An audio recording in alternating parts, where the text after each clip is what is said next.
कानपुर के बड़े कारोबारी के पोते का कत्ल हो जाता है और पुलिस जब इस घटनाक्रम का खुलासा कर रही थी तभी एक पत्रकार ने उसे सवाल पूछा कि कमिश्नर साहब, एक बात पूछना चाहता हूं कि इस कत्ल के पीछे कातिलों का क्या मकसद था, क्या मोटिव था। और जैसे ही इस कत्ल के मकसद के बारे में जाना जाता है तभी कमिश्नर साहब इधर उधर की बातें करने लगते हैं। हालांकि वो कुछ देर के बाद पॉइंट पर आते हैं और आकर कहते हैं कि जब पुलिस इस मामले की जांच पड़ताल कर लेगी तब कोर्ट में जाकर सबूत पेश किए जाएंगे और कातिलों को कम से कम समय में अधिक से अधिक सजा दिलाने की कोशिश की जाएगी। लेकिन ये सवाल का जवाब नहीं था। दरअसल कातिल पुलिस के हाथ बहुत जल्दी आ गए थे और जो लाश आई थी वो 14 घंटे के बाद आई थी। अब पुलिस इस मकसद का यदि पत्रकारों के सामने रखती है तो कहीं ना कहीं पुलिस की लापरवाही भी सामने आती है।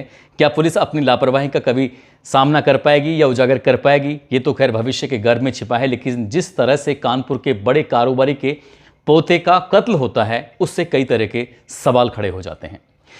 आदाब, नमस्कार, सत श्री अकाल। मैं उस्मान सैफी। आज की जो सच्ची घटना मैं आपको सुनाने जा रहा हूँ, ये सच्ची घटना है उत्तर प्रदेश का एक ज़िला है कानपुर शहर। दरअसल उसी कानपुर शहर का एक थाना लगता है रायपुरवा। रायपुरवा का एक इलाका है, एक मोहल्ला है आचार्य नगर, और वहाँ करोड़पति कारोबारी मनीष कनोडिया की पत्नी 30 अक्टूबर 2023 की शाम लगभग 7:30 बजे के आसपास अपने बेटे कुशाग्र को फ़ोन करती है और कुशाग्र से बातचीत ये करना चाहती थी कि जब घर पर आए वापस तो कुछ सामान लेके आ जाना। लेकिन बेटे का नंबर स्विच ऑफ था। थोड़ी माँ परेशान हो जाती है, अपने पति से बोलती है, साथ ही घर में और लोगों से बोलती है कि कुशाग्र अभी तक नहीं आया है, क्योंकि रोज़ उसे ट्यूशन पढ़ने जाना होता था। अब जब वो दिखाई नहीं देता है, उसका नंबर स्विच ऑफ आता है, तो घर वालों की परेशानी बढ़ना लाजमी था। उसके जितने भी दोस्त होते हैं दोस्तों को फ़ोन किया जाता है, साथ ही कोचिंग में जो जो उसके संपर्क में थे उनको भी फ़ोन किया जाता है। आसपास के लोगों में जहाँ जहाँ उसका उठना बैठना था या फिर जहाँ जहाँ उसका संपर्क होता था उन सब से बातचीत करने की लगातार कोशिश की जा रही थी। और देखते ही देखते आधा पौन घंटे का समय बीत जाता है। और जैसे ही आधे पौन घंटे का समय बीतता है, लगभग 9 बजे के रात के आसपास की बात है, एक स्कूटर आके खड़ा होता है घर के ठीक सामने। साथ ही उस लड़के ने चेक की एक शर्ट पहनी हुई थी, चेहरे को ढका हुआ था, हेलमेट पहना हुआ था और पत्थर में लपेट कर कुछ कागज़ घर की तरफ फेंक कर जाता है। और उस कागज़ को कोई देख नहीं पाता। हालांकि ये पहले बातचीत करने की कोशिश कर रहा था किसी से, लेकिन उस पत्थर को, उस कागज़ को किसी ने लिया नहीं। जैसे ही वो कागज़ घर पहुंचता है, घर वालों को कागज़ मिलता है, तो कागज़ पे साफ साफ लिखा हुआ था, मैं नहीं चाहता आपका त्यौहार बर्बाद हो। आप मेरे हाथों में पैसे रखो और लड़का 1 घंटे में आपके पास होगा। हम आपको कल कॉल करेंगे। अल्लाह अकबर। इस लड़के की गाड़ी और मोबाइल दोनों आपके घर के पास होटल द सिटी के पास खड़ी हैं। मैं आपका नुकसान नहीं चाहता हूँ, आपसे बार बार बोल रहा हूँ, घबराओ ना, आप अल्लाह पर भरोसा रखो। कुछ इस तरह का लेटर था। लेटर का दूसरा भी पन्ना था और दूसरे पन्ने में भी साफ साफ ये लिखा हुआ था कि आप अपने किसी रिश्तेदार को, लखनऊ या आसपास के किसी भी व्यक्ति को ये बताने की कोशिश मत करना कि तुम्हारा जो बच्चा है, जिसका नाम कुशाग्र है, जो कि गायब हो चुका है, यदि किसी से संपर्क करने की कोशिश की तो अब तुम अपने बच्चे की जान से हाथ धो बैठोगे। बस कोको कोला जो चौराहा है वहाँ पर 30 लाख रुपए की रकम पहुँचा देना। हमारी नज़र तुम्हारे घर पर पूरी तरह से बनी हुई है।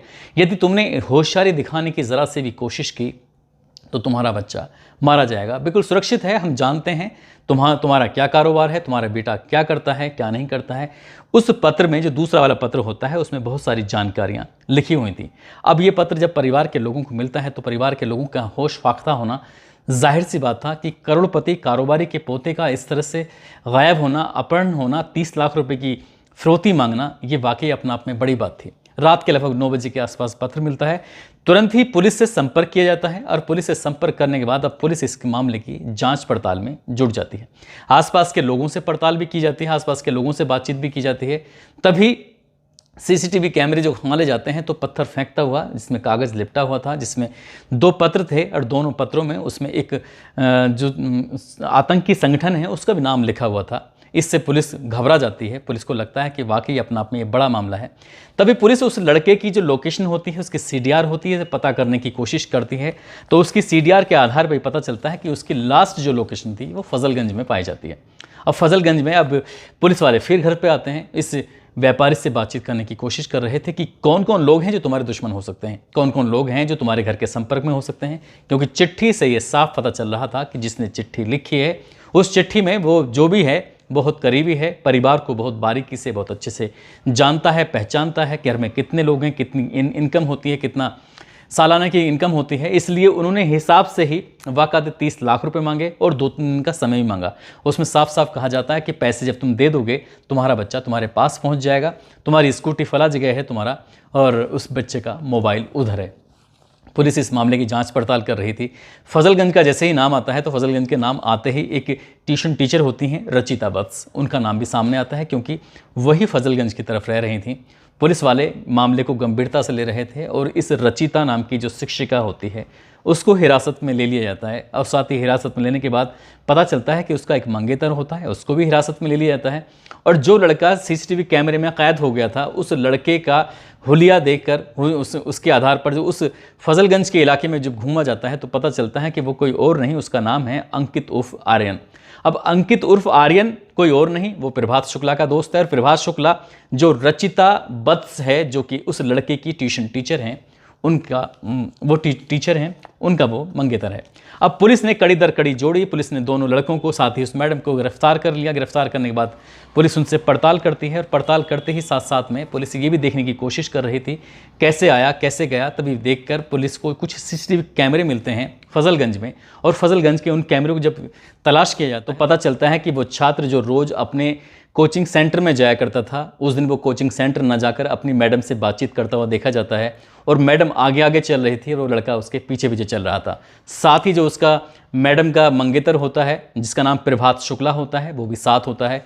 तीनों एक साथ जाते हैं मैडम के रूम के बराबर में एक स्टोर रूम होता है उसके अंदर, जिसमें लगभग 4:30 बजे के आसपास एंट्री करते हैं और 5:15 बजे के आसपास उससे बाहर आते हैं। लेकिन बाहर सिर्फ मंगेतर और शिक्षिका ये दोनों ही बाहर आए थे, लड़का अंदर रह जाता है। उसके बाद फिर यहाँ से चिट्ठी भेजने का काम किया जाता है और 30 लाख रुपए की रंगदारी मांगी जाती है। पुलिस का यह भी दावा किया जा रहा है कि जैसे ही वो अंदर जाते हैं उसके बाद फिर दोबारा जाते हुए दिखाई नहीं देते, क्योंकि सीसीटीवी कैमरे में जाने का कोई मामला नहीं था।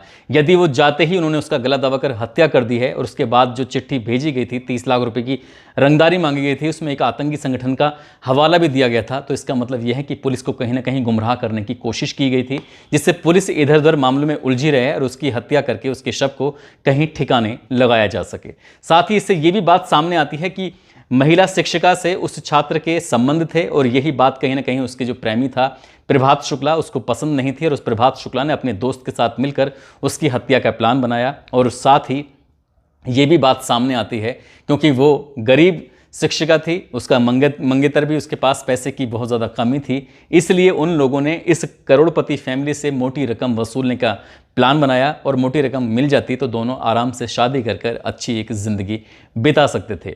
फिलहाल पुलिस ने अभी इसी तरह की बात सामने लेके आई है, लेकिन ये बात भी पता चलती है कि जिस तरह से रात को ही वो उठा लिए थे, और उठाने के बाद इनके तीनों आरोपी जो तीनों कातिल जिन पर इल्ज़ाम था उसकी लगभग 14 घंटे के बाद लाश मिलती है, तो पुलिस ने क्या उसकी घर की तलाशी लेने में इतनी कोताही, इतनी लापरवाही क्यों की? यदि पुलिस जाकर जब ही हाथों हाथ उस पूरे घर की तलाशी लेती तो शायद कुशागर की लाश या कुशागर जिंदा तभी मिल सकता था। लेकिन पुलिस जब पत्रकार ने ये मोटिव पूछा तो ना तो ये प्रेम प्रसंग का मोटिव बताया और ना ही कुछ और ज़्यादा बार इसकी गहराई से बात करने की पुलिस ने कोशिश की है।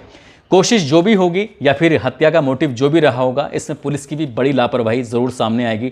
लेकिन पुलिस क्योंकि जांच कर रही है, पुलिस अपनी लापरवाही सामने क्यों रखेगी, क्यों कोर्ट के सामने अपनी फजीयत कराएगी, क्यों मीडिया के सामने पुलिस अपनी फजीयत कराएगी? लेकिन एक बात ज़रूर है इस पूरे घटनाक्रम में, एक करोड़पति कारोबारी के जो पोते का जो मर्डर होता है उससे पूरा परिवार टूट चुका है, क्योंकि उनके साथ जो हुआ है वो वाकई अपना आप में बहुत भयानक है, वो दर्दनाक है। वो लड़का बताते हैं कि पढ़ने में बेहद होशियार था, पूजा पाठ में विश्वास रखता था, लोगों से बड़े अदब से इज्जत से पेश आया करता था, लेकिन जो उसके साथ हुआ है वाकई गलत हुआ है। दोस्तों, इस पूरे घटनाक्रम को सुनाने का उद्देश्य किसी को परेशान करना नहीं है, किसी का दिल दुखाना नहीं है, बल्कि आपको जागरूक करना है, आपको सचेत करना है। साथ ही आपको ये भी बताना है कि जब पुलिस ने इस मामले की जांच की थी, जो लेटर घर पर मिला था वो लेटर के हैंडराइटिंग जो होती है वो इस शिक्षिका के प्रेमी से के हैंडराइटिंग से मैच कर जाती है। और आगे आगे जो भी कोई खुलासे होने हैं तो आगे मैं कोशिश करूंगा आपको नेक्स्ट वीडियो में बताने की या अगली वीडियो में बताने की, जो भी होगा। और जाते जाते आज बिहार के रहने वाली हैं सोनी, आज इनका जन्मदिन है, इनको जन्मदिन की बहुत सारी शुभकामनाएं, बहुत बहुत मुबारकबाद। साथ ही कुछ लोगों ने नाम लेने की अपील की थी, जिसमें मोहम्मद नाजिम है, मनोज प्रभाकर हैं, डेविड स्मिथ हैं, कुलदीप कुमार, बब्बन कुमार, अंकित पटेल, कवलेश कुमार हैं, शमशेर अहमद हैं, ऋतु कुशल, राजकुमार, मोहम्मद सलमानी, रहमत शेख, अनिल आचार्य, अंकुश कुमार, इन लोगों ने नाम लेने की अपील की थी। आप सब लोग अपना ख्याल रखें, सुरक्षित रहें। जय हिंद, जय भारत।